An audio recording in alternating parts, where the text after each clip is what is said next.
I'm a Transformers expert. Nobody knows more about Transformers than me! And I'm gonna dismantle this Transformers trailer that everyone's talking about. So let's get right into it.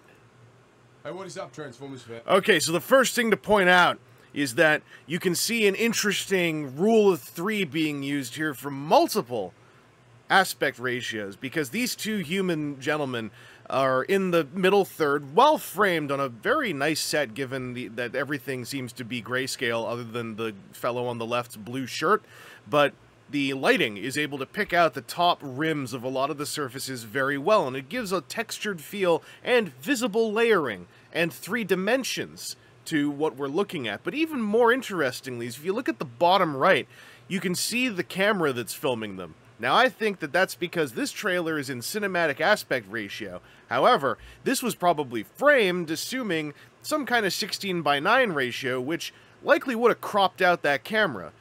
So I suspect something may have gone wrong already in this part of the film. Not a good start, if you ask me. Kinda sloppy. And, well, this is it, Brian. Our trailer is about to drop. Apparently one of them is named Brian. Oh yeah, then let's drop it. Here it comes. Let's do it. Okay, They seem really unprepared. I guess it's like an improvisational thing. I don't understand what's funny. The Transformers 1 trailer starts now. You already pushed... Okay, so now you can see here, again, very similar framing. So I assume the film begins in the real world, and then those two get digitized, if you will, into a sort of digital world. Some kind of Tron that perhaps, piece by piece, moves them into the film proper, where they are now sitting in the exact same positions. This is actually not as well lit. It's a lot more cluttered, and it's harder to tell where the tops of the surfaces are because the light does not accurately carve a white line on top of, for instance, the 2 chairs they're on. It's a lot muddier and a lot more cluttered, and I'm very distracted. But I guess we'll continue through here. Now I don't know, they're talking about something. This is kind of annoying. I'm trying to assess what the film looks like, and nothing's happening. Okay, so this is what we call a 2-shot. So, once again, the rule of 3 is at work here. The blue robot, his head, is occupying sort of the left third of the frame, while roughly the other 2/3 of the frame can be found on the right, where the grayscale robot is sitting. Now, the focus has been pulled slightly here, and I expect that in the scene proper, we might see the focus pull between the two, focusing on the one who's speaking. That is usually what we would do in a cinematic case like this. Perhaps there will be some experimentation later on. Now, this is not one of the 2 characters we were looking at. I assume that for the sake of the trailer, we are jump cutting slightly, because this was a little jarring. I don't know who this is. The color scheme reminds me of Generation 2 Dreadwing and Smokescreen, but those characters don't really matter. This movie is called Transformers 1, therefore anything related to Generation 2 is probably irrelevant. Now, I'm a Transformers expert. You might not know that there are multiple generations, but there are. I saw the original movie back in 1984, followed by the long-awaited follow-up TV series in 2011, Transformers Prime. So we had Transformers, parentheses, the movie. Then we had Transformers, Prime. Now we have Transformers 1. You can see the naming scheme is building itself because 1 is a prime number. That seems to be the same robot over there. That shot actually was a pretty nice dynamic example of the rule of triangles. Now, yeah, rule of thirds and triangles, to make this look a lot more dynamic, you can kind of see lots of layers here, but more specifically, do you see the triangles that are being drawn across the screen? They kind of collectively form multiple rhombi, but the important thing is that the triangle pretended that these 2 parts happen one after the other. It's an important thing to remember about trailers is often you're presented with narratives that don't exist. I believe we'll see some more of those as we go. They didn't want to get stuck in waste management, I suppose. Hi there, I'm B127. Now, this is a children's movie, so we have 21st century awkward children's humor here. Lots of lots of ellipses. They are referring to this B127 as B because that relates to an original character from Transformers Prime called Bumblebee, who classically can't speak, so I suppose that the origin of the characters they spoke so much that they no longer can speak. Now, this is interesting because this seems to be a completely different character who has a third eye in his chest. Now, the framing of this is the important thing. The lighting here, this is a sort of like a painting. And what I was talking about before, you can see how now there's top lighting that's sort of shaping, carving, if you will, these light strips over the shoulders. And that's important for establishing the volume of the character, but also providing some dynamic contrast to the shadows located in the front. Why hasn't this started playing again? Something seems to be wrong with this equipment. Okay, there we are. Now, they seem to have forehead lights, and that's kind of silly, but again, it's a children's movie. We're just lowly worker bots. That's some mining. There's a bunch of smaller robots there in the corner. Once again, actually... Wait a second. Never mind, I thought I saw something. It's not important, I'm an expert. And speaking of my expertise, as you can see, once again, we got some rule of 3 going on here. The screen is kind of cut in half, but the 3 robots in the lower right foreground form a sort of triangle to draw a line across the screen. Sorry, like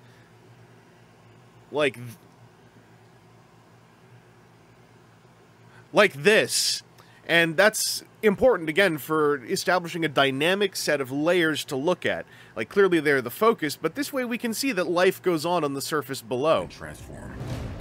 They said the word transform. That's illegal, so clearly something must have changed. I was expecting to hear them say we can't convert, but they said we can't transform. That's probably important. Bit of a spoiler here, I guess, but this appears to be Orion Pax. There's other robots in the shot. They don't seem to have name tags, so it's impossible to identify them. I believe that the Cybertronian text there, someone ran that through the font translator. It says something like Hal's Place or Lab or Bar. I'm sure it's some kind of Hasbro-related thing. Hasbro are one of the 2 gentlemen who invented the Transformers. The Hassenfelds. One of them was named Hasbro, the other one's named Takara, and they together invented the Transformers.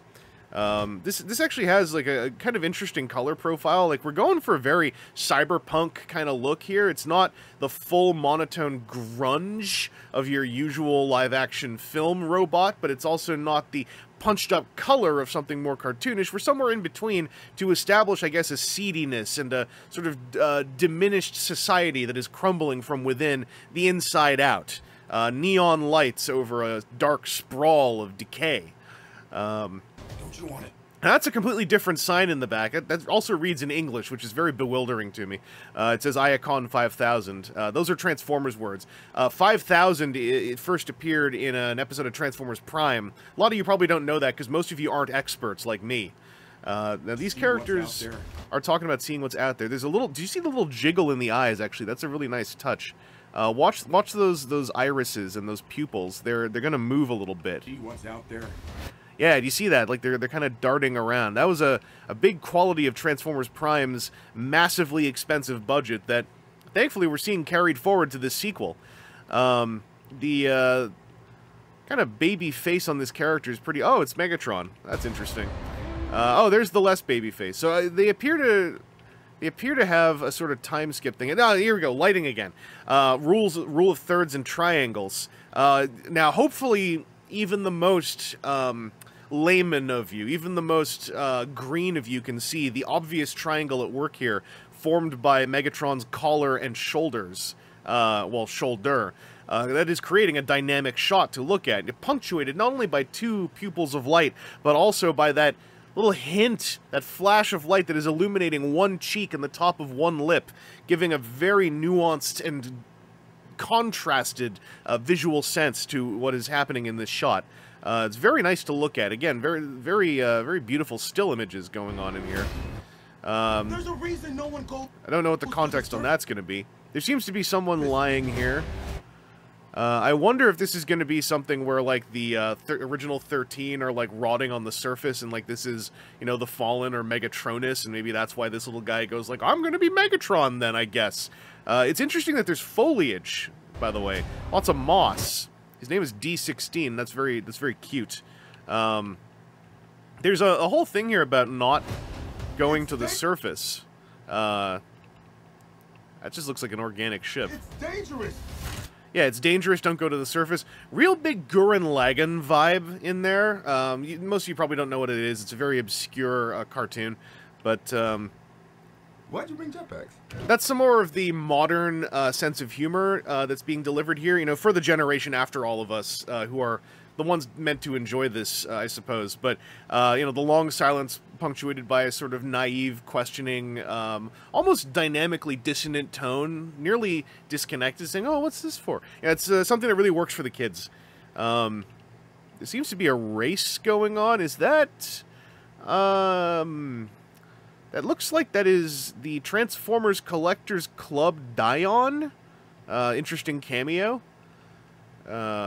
This, by the way, is an interesting shot transition, because this is one of the few ways that you can disrespect the 180-degree rule. See, the 180-degree rule is that in this shot, the camera here is not supposed to cross the line, as they call it, the 180-degree line that it's facing. However, it appears to cross it here, thanks to this clever transition, jump cut transition of the incoming car now flying away. However, if you take a really close look, you'll note the location of the line, right?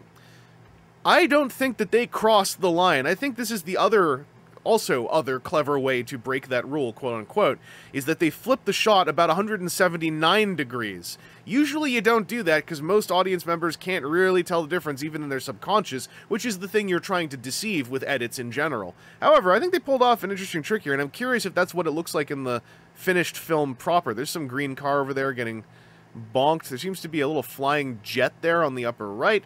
This is a very video gamey perspective. It's interesting because this whole film is 3D animated, and yet this is framed like a green screen shot. It's as though the two main character robots here are on wires in front of a green screen, and this backdrop has been digitally matted in behind them, and yet we know that they are all, in fact, digital software things, not living creatures, nor even living actors with rights. They're voiced by living actors with rights, but these two individuals here, especially one silent, like we have them now, they have no free will, because they are simply constructs of digital art.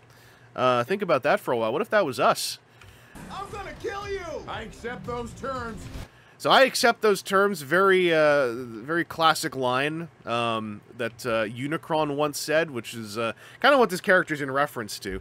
You can see that green car coming up behind him there.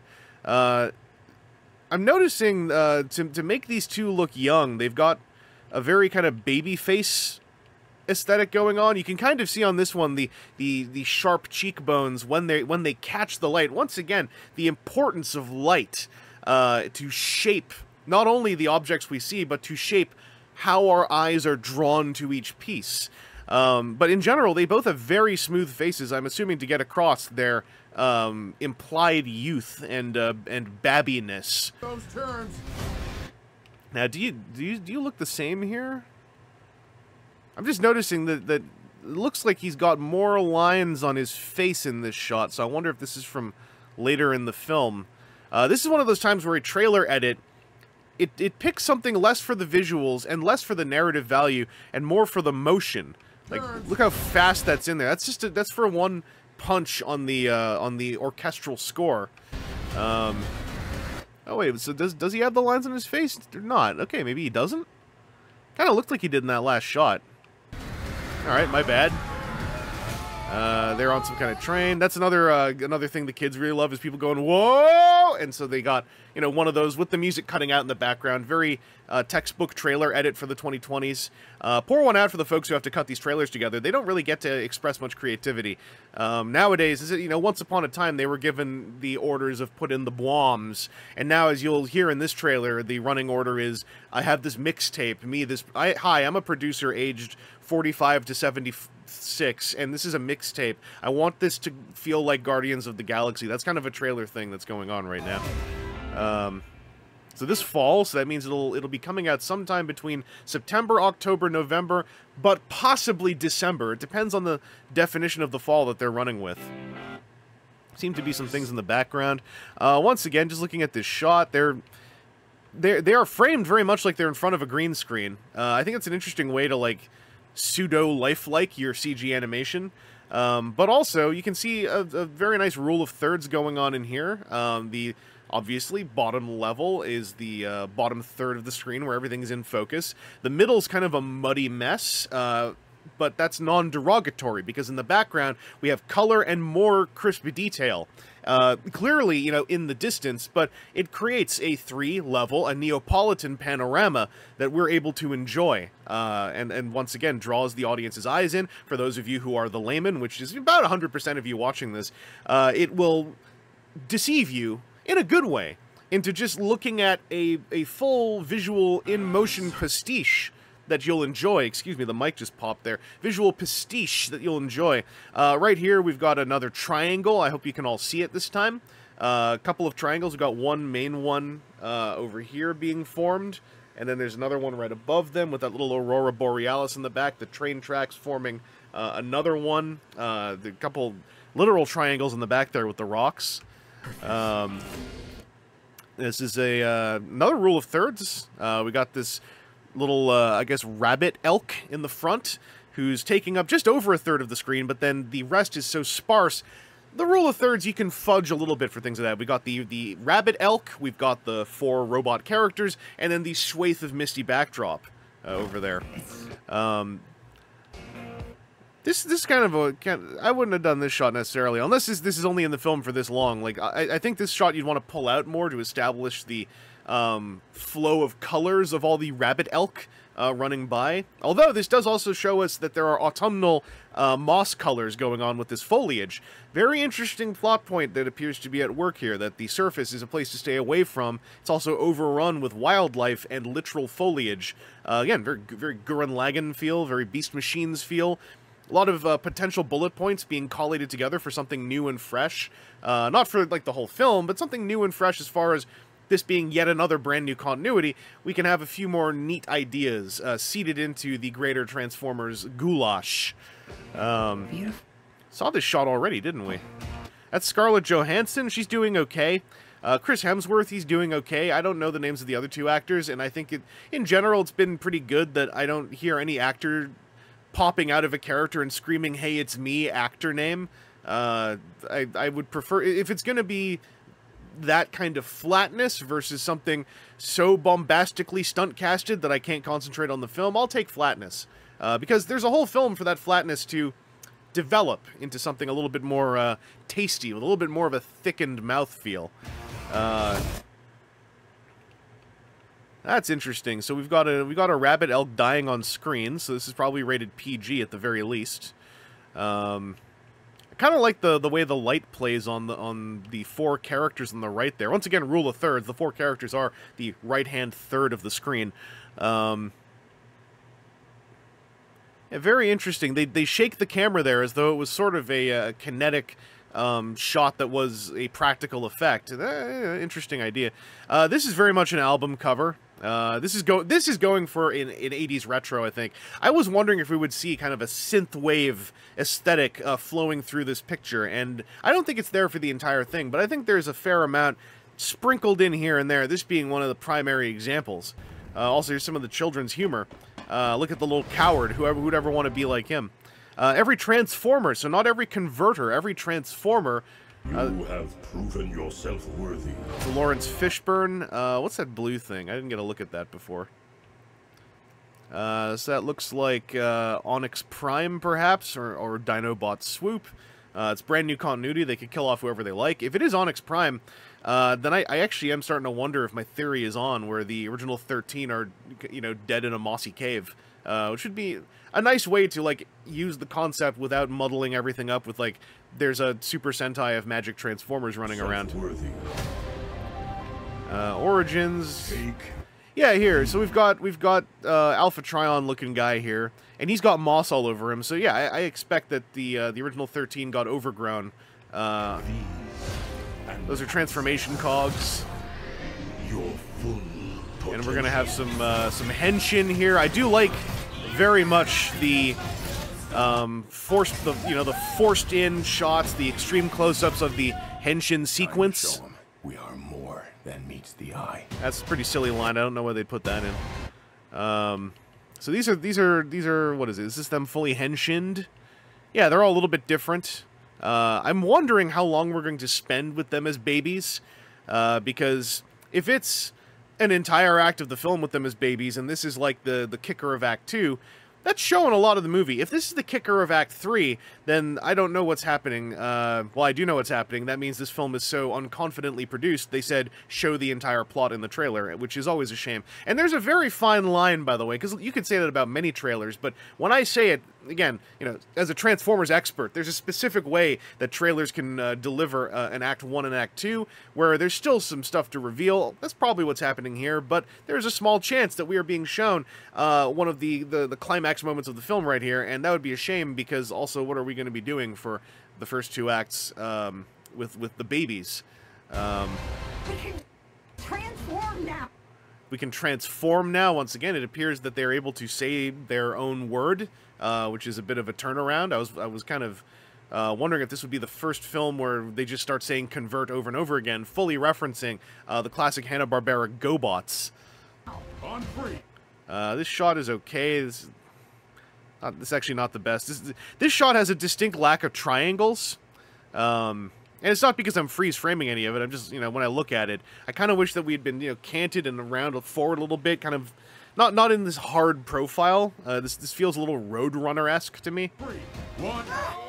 I guess it's in service of the joke, because the joke is they all fall down a cliff and die. So they're showing us the ending of the film here. It's interesting.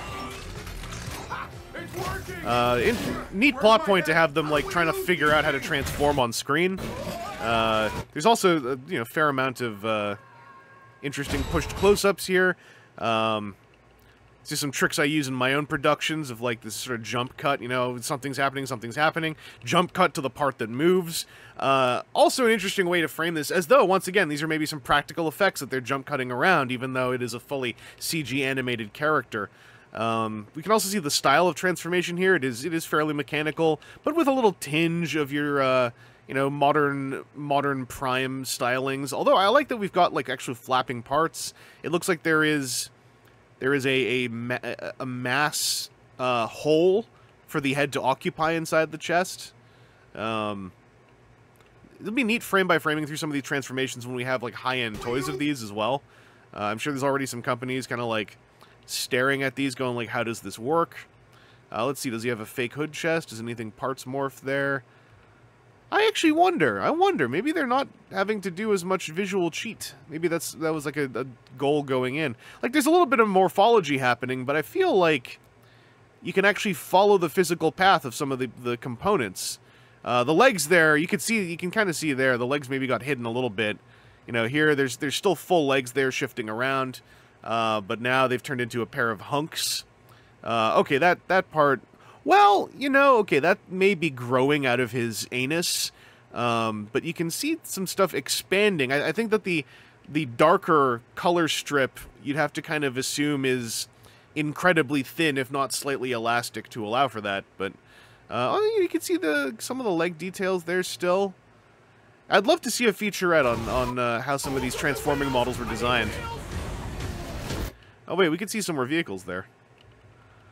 Alright, so Megatron appears to be a tank, which is a fairly big new thing for us to be dealing with. Elita 1 seems to be a motorcycle, and we got a car and a truck. You know, it's a good spread. I'm going to call it, by the way, given that everyone else is in vehicle mode during all that chaos. Let's take another look at that. Where's my head? During all the chaos, there's the flip shot, but it's this next part. Okay, so... Oh, that's interesting. Yeah, okay, this is not from the same sequence then. You can see Bumblebee has wheels there. So this I don't have wheels thing may be an isolated piece. All of these might be happening at different times. This might not be... It's being portrayed as one sequence here. This might be a series of sequences. Because here we can see all 4 vehicle modes, I think, fully formed. Yeah, there's a truck over there. So they've already all successfully turned into working, rolling vehicles here. Bumblebee has wheels there. This is from some earlier shot for the sake of a gag. So there's a chance that they actually are watching this happen. But this is such a general shot. This could also be from them, you know, finding the antagonist of the film. They could be seeing a rabbit elk robot thing, you know, peeing on someone's face. Another classic Transformers bit. So it could be anything. Even that woo might have been edited and, you know, like, edited to sound like it's happening inside of the vehicle mode for the sake of the trailer. That's very possible. Guys? That's not good. It's interesting that they actually went for the entire joke, the entire trope joke of, ellipses, guys, question mark, ... This is bold font not and bold font good, period. Full on the joke. These seem to be Sharkticons. And Quintessons of some kind. They're all tentacly. Although, that is an assumption being made on my part because I am such an expert fan who has been here since the beginning. These could just be tentacle monsters. They could be plant monsters. There's plant life all over the surface. Maybe these things are responsible for it. They could be the Botanicons. You know, who knows? Maybe they're not the Quintessons.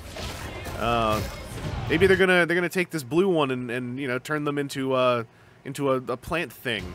So as you can see here, you know, Lawrence Fishburne's covered in moss. So there's some kind of plot point around the overgrowth on the surface that has some kind of meaning. That's not as important, though, as ripping this shot apart to point out strong rule of thirds. Just a classic shot. You've got the wizened focus character who's not speaking in the foreground in full detail, because what's important here is not so much the words being said by the two characters in the back, it is the reaction, it is the gravitas in the facial acting of the character in the front. Lawrence Fishburne putting in like a fully silent facial acting seminar here.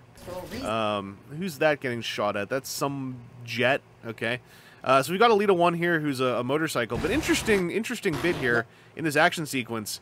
The way that Alita 1 transforms demonstrably means she can become a four-wheeler. You can see that the rear wheel has become two wheels, so now she's a trike. But then watch the front wheel, now it's two wheels as well. So this Alita, if they put out some kind of toy that stays fully, you know, on the level, you got yourself a car Alita right there, four-wheel tumbler Alita. I think that'd be very cool if they did that. That's kind of a side thing, though, as a toy enthusiast, and we're here as film and Transformers enthusiasts. Interesting bit here is that her waist spins without her chest spinning, so she does a whole, like, I'm using my transformation motions to 360 spin kick while maintaining eye contact with you. Some just decent action direction going on there. We've got us another just very good dynamic shot here. This is a painting in and of itself. Just very strong, very subtle triangle use with a big rule of third where it's dark and then robot and then explosion. Over here, we've got some kind of plot point happening. I just noticed there's Action Master Thundercracker on the left there. Hope that's not all that we see of him. This might be the same explosion. I'm not sure. It's very magenta. This explosion is a little more tangerine cream. So these could be two different explosions. It kind of, you know, who knows? Might be two different scenes. Optimus Prime can flip his little exhaust ports around for a nitro boost. You can see him transforming here. I wonder if there's any cheating going on. I don't think so. I think that they probably have multiple models rigged for this stuff, but there's not a whole lot of like full-on morphology happening, which I'm very cool with. I prefer seeing that kind of level of detail put in. Now we've got someone here who's got spider legs. That's pretty weird. And then we've got these MCU cameos going on. I was gonna say at one point, I wonder if this is a shot from an after credit sequence, but apparently the one in the middle has a credited voice actor, so you know, we'll see what happens. There's a straight up Viacon right there, so hey, maybe they're gonna put out a really solid deluxe or Prime Warrior, whatever it's called, price point Viacon. I think this confirms a Sharkticon. Yeah, it's a Sharkticon. That's very Sharkticon core. This is a very much a jump cut shot. Like, I think this is about how much of the shot exists in the film proper. Unless this is the very tail end of a shot looking into the mist, and those little, like, triangle cone purple things are, like, slowly coming out of the mist to reveal this jump scare, which, you know, throwing a jump scare, and the kids love the jump scares. They love Freddy Fazbear's Pizza Palace Good Time Hoo-Ha, very popular video game. We've got some flying robots here. A lot of these are excerpts of action sequences where the framing is not really hitting it for me, other than well, there's an inherent triangle here, but this is the problem with trailer cuts, right? Is like it's so hard to know if I'm seeing a full sequence or if I'm seeing like 10% of two different sequences put together to form the opening 20% of a trailer sequence. This seems to be related. This gentleman goes for a punch, and we got this, you know, reference to a 1980s children's toy going on with a battle mask. It's a nice battle mask design, although these two shots I don't think happen right after each other, because he's so far turned around here. There's probably some kind of shot in between. But so rule of thirds once again. Bumblebee is 2/3 of the picture. The soon-to-be very mutilated character behind him is the back 1/3. I wonder if this is relevant. Is that the same backdrop? Okay, this might be from the same sequence. But she's also reacting to something. You see that?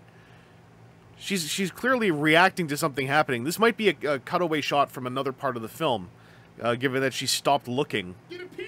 Now, this is just violent. I've seen some discussion about whether this is going to be PG or PG-13. Since they're robots, you're allowed to do this. And, you know, someone said, well, he says badassatron. And I'm like, well, you look at the rule of Shrek. There is a certain amount of ass that you're allowed within the PG realm before you cross into PG-13. I'm not sure what the current ass content multiplier is, the parental ass content multiplier, but I guess that's something to look into for those of you who have a lot of interest in ass. Thing, I have Thing. That's kind of a parallel to the classic trope, they fly now, they fly now, they fly now. Optimus Prime reacting to that. I'm not sure if this is actually in the same shot. There's just something about this that comes off like it's a different shot. Also, he's got the, what do you call it? The DreamWorks eyes going on right now, which is, again, making me think that this might be from a different shot, reacting to some kind of different thing. He still has a baby face, though, I'm noticing. That's a little bit odd. Also, the light's playing off his screen right ear. The ear on screen right is catching some kind of reflection. I wonder if that's relevant to something. Are they tumbling? No, they transform. So again, how mechanical is this? Optimus Prime looks like he just sort of takes a fall for no reason. No, okay, he's going on his knees to skid forward. He kind of looks like he's just gliding on the floor, though. What about the other one? The other one is spinning so much, I think they could just do whatever they like. Oh, wait, there might have been some jump cut morphs in there. Look, there's lights. There, look at Bumblebee. That looks like that's a jump cut between two models. Caught you! I caught you! Dismantled! Alright, this is some logo. Alright, so this sequence... There's a whole joke here, although I am noticing... Do you see the rider kick reference there? That's not bad. Okay, I'll forgive that jump cut morph. This is clearly a montaged series of excerpts that don't have very much intercontinuity. These are not the bad guy. Yeah, okay, you can hear it right there. You can hear in the line right there. Those lines are not the same piece of dialogue. These are not the bad guys. Why? These are not the bad guys. There's a straight up equalization change in the timbre. If I were to just test this thing a little bit, wait, no, it's over here. Just gotta test this one a little bit. Yeah, you can hear it. You can hear it. Hang on, let me rewind. Let me rewind. These are not. So these are not. Okay, and then The bad guys. Why? the bad guys. You hear that? It's completely different. Yeah, completely different. Caught you again. I caught you again. Did you cut the door? Wait, no. It was already like that, right? Yes, that's right. There's been a question here as to whether or not that's Mirage. It was, yeah, it was already like, yeah. Be very funny if that was a Mirage cameo, because he's in the Rise of the Beast Mirage colors. Very, very, very silver. Is that green light? Who knows? Could also be Springer. Feels more like Springer to me, to be honest. That's right. I don't know who these are. These are not Transformers names. Well, I hope you learned something, and I hope you got some opinions now, because I sure do. This movie, if it's good, then it'll probably be pretty good to watch, but if it turns out badly, it's going to be pretty bad to watch. Think about it.